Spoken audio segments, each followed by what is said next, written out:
जैसे ही मैंने आंखें खोली, मुझे अपने पास एक औरत के सांस लेने की आवाज़ सुनाई दी। आवाज़ धीमी, रुक रुक कर आने वाली और कांपती हुई थी। मैंने अपना सिर घुमाया और खिड़की से आ रही हल्की रोशनी में उसका चेहरा देखा। कम रोशनी में भी वह बहुत खूबसूरत लग रही थी। उसकी कॉलर बोन पर बैंगनी निशान हैरान करने वाले थे। क्या हुआ था? बेल्ट से मारना, बोतल तोड़ना, औरत का रोना। वे जख्म मैंने ही दिए थे। मेरा पुनर्जन्म हुआ था, उसी नाम वाले एक आदमी के रूप में पुनर्जन्म। वो शराबी था, घर में मारपीट करने वाला था, किसी काम का नहीं था। मैं चेंजू शान, जो कभी 100 अरब युआन के बिजनेस का दिग्गज था, इस टूटे हुए घर का मालिक बनकर जागा। एक बेकार शराबी जो अपनी पत्नी को पीटता था। तुम जाग गई हो? क्या तुम्हें नींद नहीं आ रही? मैं तुम्हारे लिए चाय बना देता हूँ। ज़रूरत नहीं है, तुम सो जाओ। मेरी आवाज़ जितनी हो सके उतनी कोमल थी, लेकिन वह डरे हुए खरगोश की तरह चौंक गई। ठंडे सीमेंट के फर्श पर नंगे पैर चलते हुए वह दरवाजे तक गई और बिना सोचे समझे पीछे मुड़कर देखा। मेरी तरफ नहीं, बल्कि कोने में बैठी अपनी बेटी शुआंग की तरफ। अपनी बेटी को देखने का वह नज़रिया, उसकी आंखों के भावों ने बिजनेस की दुनिया में सालों की चालबाजियों से पत्थर बन चुके मेरे दिल को ऐसा महसूस कराया जैसे उसे बेरहमी से निचोड़ा जा रहा हो। अपनी पिछली जिंदगी में मैंने अरबों के सौदे किए थे, कई देशों के बड़े लोगों से मिला था, अनगिनत औरतों के साथ सोया था जो खुद मेरे पास आती थीं। मुझे लगा था कि मैंने सब कुछ देख लिया है, लेकिन मैंने ऐसी औरत कभी नहीं देखी थी जिसे इतनी बुरी तरह पीटा गया हो।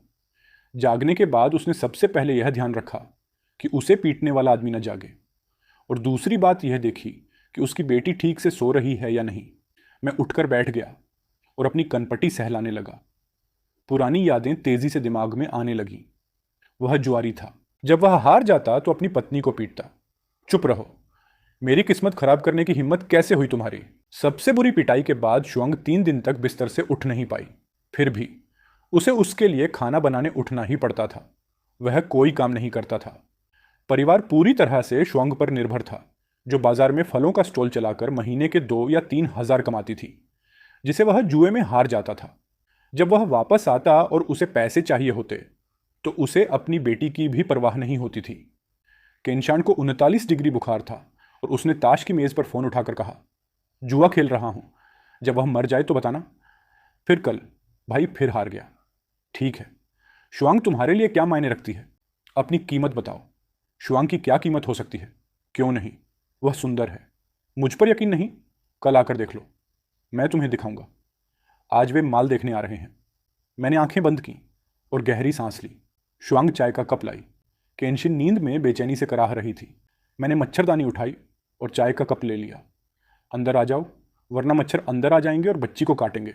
शुआंग ने अविश्वास से मेरी ओर देखा। उसे यकीन ही नहीं हो रहा था कि जो आदमी उसे पीटता और गाली देता था, वह ऐसी बात कहेगा। वह केनशान को सुलाने के लिए बिस्तर पर गई। मेरी तरफ पीठ करके लेट गई। उसका शरीर थोड़ा तनाव में था। काफ़ी देर बाद उसने धीरे से पूछा, नींद नहीं आ रही? मैंने जवाब में हूं कहा। उसने इसे इशारा समझा और कांपती उंगलियों से अपने पजामे के बटन खोलने लगी। बिस्तर थोड़ा छोटा है, जरा आराम से करना। उसकी आवाज़ में एक बेबस सुन्नापन था। मेरा दिमाग चकरा गया।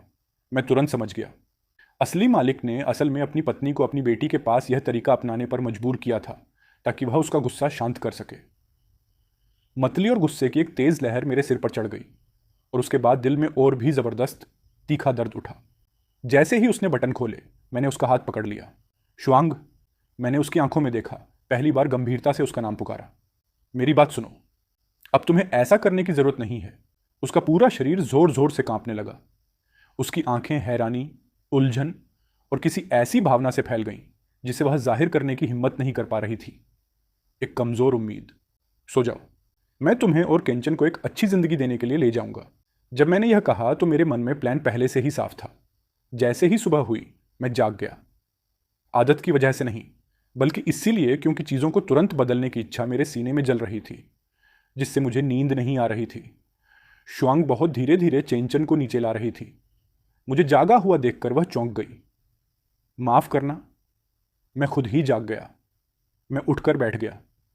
आज मैं चेंचन को स्कूल ले जाऊंगा और तुम्हारे साथ स्टॉल पर जाऊंगा। आजकल बिजनेस अच्छा नहीं चल रहा था। मुझे पता था कि उसे लग रहा है कि मुझे फिर से पैसे चाहिए। डर उसकी आदत बन गया था, लेकिन इस बार मैंने कोई सफाई नहीं दी। मैं उठा और किचन में चला गया। फ्रिज में बस कुछ अंडे और बचे हुए चावल का एक कटोरा था। वह बहुत खाली खाली सा लग रहा था। जब मैं सुनहरे खुशबूदार एक फ्राइड राइस की 2 प्लेटें बाहर लाया तो शुआंग और शेंचन एक तरफ खड़े होकर ऐसे देख रहे थे जैसे कोई समझ न आने वाला चमत्कार हो। शेंचन ने अपना छोटा सा चेहरा ऊपर उठाया। माँ, पापा खाना बना सकते हैं। शुआंग ने कोई जवाब नहीं दिया, बस मुझे उलझी हुई नज़रों से देखती रही। बाजार में शोर और अफरा तफरी थी। मैं शुआंग के फलों के स्टॉल के सामने खड़ा था, थोड़ी भौहें सिकोड़े हुए। ये बहुत साधारण था, सिर्फ एक तरह के सेब बेतरतीब ढंग से रखे हुए थे। कार्डबोर्ड के एक फटे पुराने टुकड़े पर टेढ़े मेढ़े अक्षरों में 3.8 RMB प्रति कैडी लिखा था। बगल में सब्जी बेचने वाली औरत चिल्लाई, अरे वाह, जोशांग आज मदद करने आया है। लगता है आज सूरज पश्चिम से निकलेगा। मैंने उसकी तरफ देखा भी नहीं। मेरा दिमाग तेजी से चल रहा था।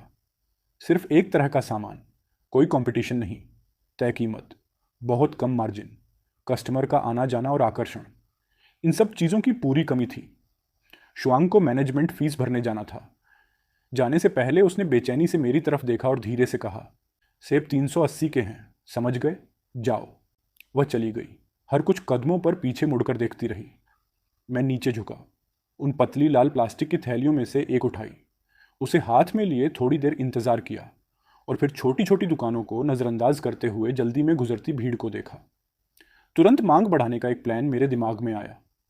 मैंने एक बेकार पड़े डिब्बे से खड़े कार्डबोर्ड का टुकड़ा लिया, जमीन पर पड़ा मार्कर उठाया और उस पर 2 बड़ी लाइनें लिखी। फिर मैंने बिना किसी हिचकिचाहट के 3.8 R एंड B वाला साइन हटाया और नया साइन सबसे साफ दिखने वाली जगह पर लगा दिया। पड़ोस वाली आंटी देखने के लिए आगे झुकी, फिर हैरानी से बोली, एक बैग 20 युआन का, खुद भर लो। चेंजू शांग, क्या शराब पीकर पागल हो गई हो? तुम्हारी तो लुटिया डूब जाएगी। मैं धीरे से उठी और मुस्कुराते हुए उनसे कहा, आंटी, अकाउंटिंग का मतलब सिर्फ लागत नहीं होता। मुझे सेब के इस एक बैग से मुनाफा नहीं चाहिए, बल्कि कम से कम समय में स्टॉक खत्म करना है, कैश का फ्लो शुरू करना है और इस ठप पड़े स्टॉल में नई जान डालनी है।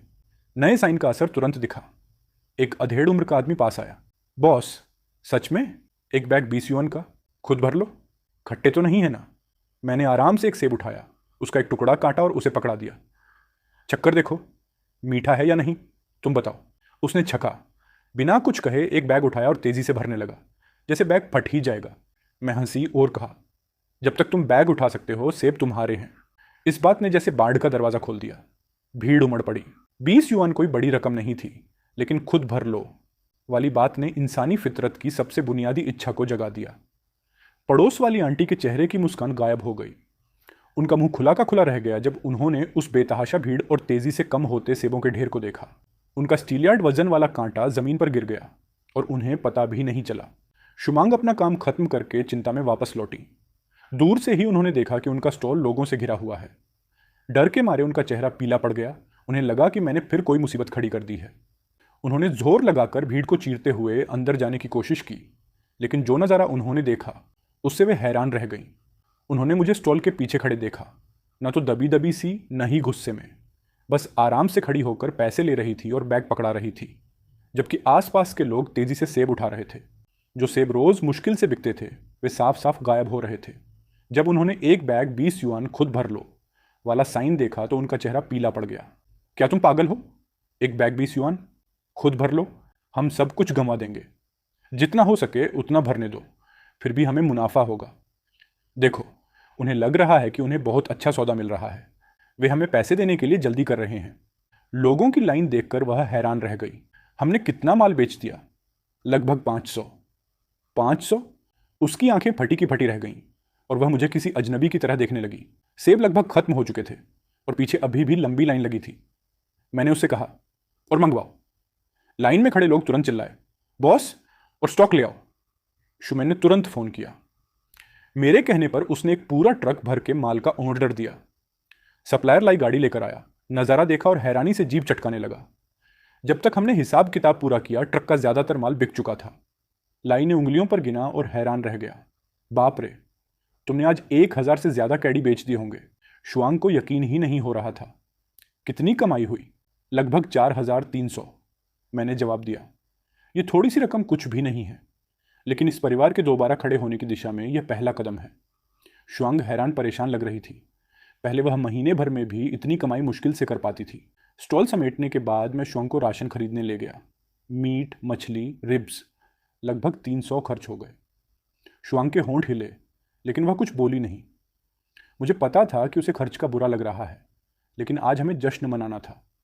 गली के मुहाने पर छोटी बच्ची ने मेरे हाथों में राशन भरा देखा और खुशी से उछल पड़ी।